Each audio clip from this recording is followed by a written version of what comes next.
Kembali lagi bersama Gereja Masih Advent hari ke-7 Jemaat Yoso di Solo, yang dimana pada hari ini saya masih diberikan kesempatan kembali untuk membahas sedikit dari sekolah sahabat kita di hari Rabu yang berjudul Roh Kudus, Firman, dan Kesaksian.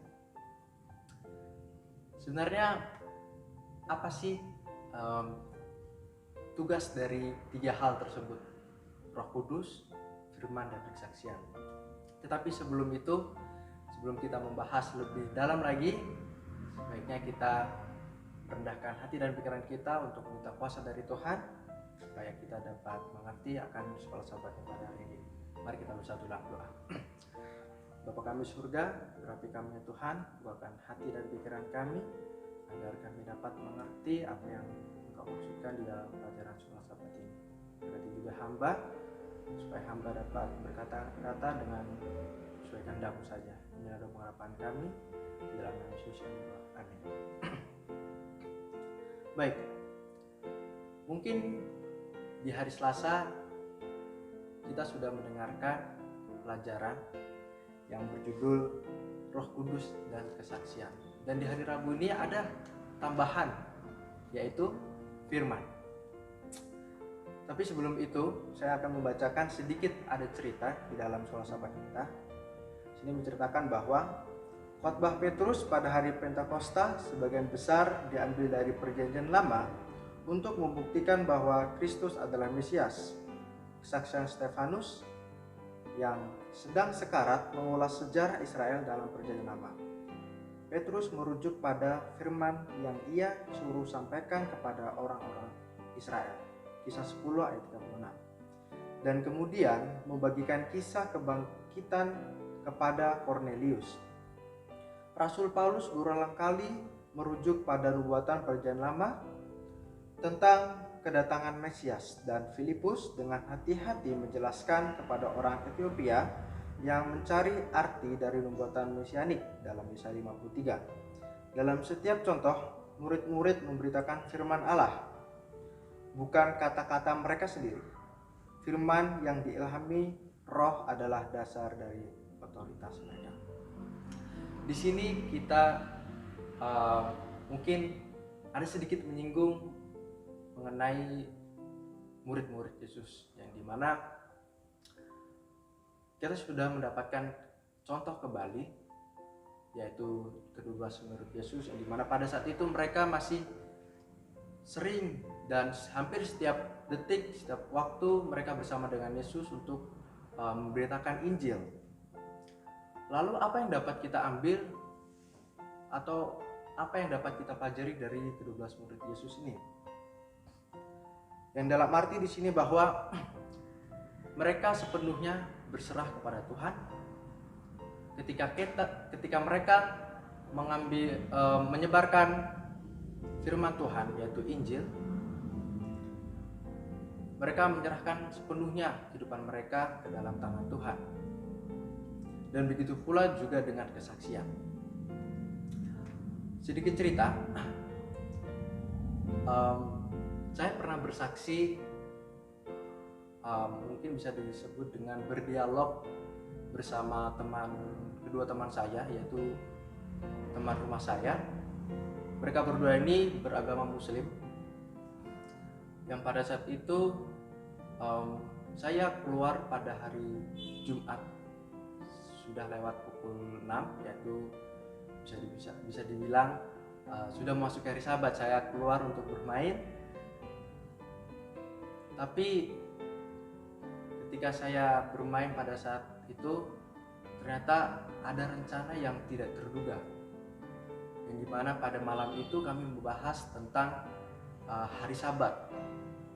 Padahal di situ saya sendiri yang sebagai umat Kristen, ya, khususnya Advent. Mereka bertanya-tanya mengenai apa itu hari Sabat, mengapa kalian bergereja di hari Sabat. Secara perlahan saya jelaskan kepada mereka sesuai apa yang saya tahu, dan puji Tuhan perlahan-lahan mereka sudah mulai paham. Di situ kami sempat berargumentasi mengenai agama kami masing-masing, yang dimana kalau diringkaskan, kami bertukar cerita dan bertukar pandangan, dan sempat timbul pertanyaan, mengapa ada 5 agama padahal Tuhan satu. Nah, di situ pembahasan itu semakin menarik, dan juga situ saya sedikit demi sedikit membagikan kesaksian atau mungkin bisa disebut dengan firman Tuhan. Dan mungkin jika pada malam hari itu saya tidak keluar, ya mungkin mereka belum mengerti akan hari Sabat. Dan ada satu yang membuat saya kagum setelah kami berargumentasi dan bertukar cerita pada saat itu. Minggu depannya di hari Jumat, saya mencoba untuk pancing mereka, maksudnya dalam arti ajak kumpul mereka, dan dari kedua teman saya ini yang saya ajak berdialog, mereka bilang, hari Sabat kok keluar. Puji Tuhan, mereka sudah mengerti akan hari Sabat. Nah, ini apa yang dapat kita ambil dari kesaksian yang saya saksikan ini? Jadi pada intinya ketika kita bersaksi, khususnya kita menyaksikan betapa besar kasih karunia Tuhan kepada kita, pasti Tuhan tuntun dan pasti Tuhan akan kirimkan Roh Kudus kepada kita. Begitu juga yang dilakukan kedua belas murid Yesus pada saat itu. Jadi di sini dikatakan bahwa Roh Kudus yang sama yang mengilhamkan firman Allah bekerja melalui firman untuk mengubah hidup. Ada kuasa yang memberi kehidupan dalam firman, karena melalui Roh itu adalah firman Kristus yang hidup.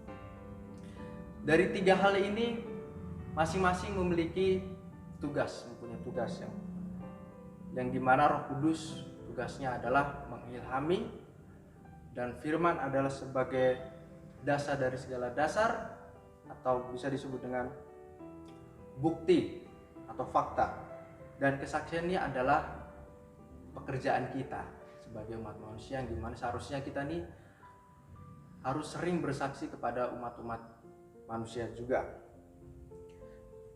Mengapakah firman Tuhan begitu kuat dalam mengubah kehidupan? Terdapat di dalam Ibrani 4 ayat 12 mengatakan bahwa sebab firman Allah hidup dan lebih tajam daripada pedang bermata 2 manapun. Di sini dikatakan bahwa Roh Kudus mengilhami dan mengubah kita juga ketika kita membacanya. Ketika kita membagikan firman Tuhan dengan orang lain, Roh Kudus bekerja untuk mengubah hidup mereka melalui firman yang diilhamkan. Allah telah berjanji untuk memberkati firman-Nya, bukan kata-kata kita. Kuasa ada di dalam firman Tuhan dan bukan spekulasi manusia. Jadi yang dapat kita aplikasikan dalam pelajaran hari Rabu ini adalah kita harus mengingat kembali sebenarnya apa misi kita ketika kita hidup di dalam dunia ini. Apakah kita hanya fokus kepada pekerjaan kita, ataukah hanya kita berfokus kepada dunia pendidikan kita? Jangan seringkali kita melupakan misi yang sesungguhnya, yaitu mengabarkan Injil ke seluruh dunia. Jadi saudara-saudariku yang dikasihi oleh Tuhan, sekiranya pelajaran pada hari Rabu ini dapat kita pahami, dapat kita mengerti, dan dapat kita aplikasikan dalam kehidupan kita masing-masing. Dan sekiranya Tuhan memberkati.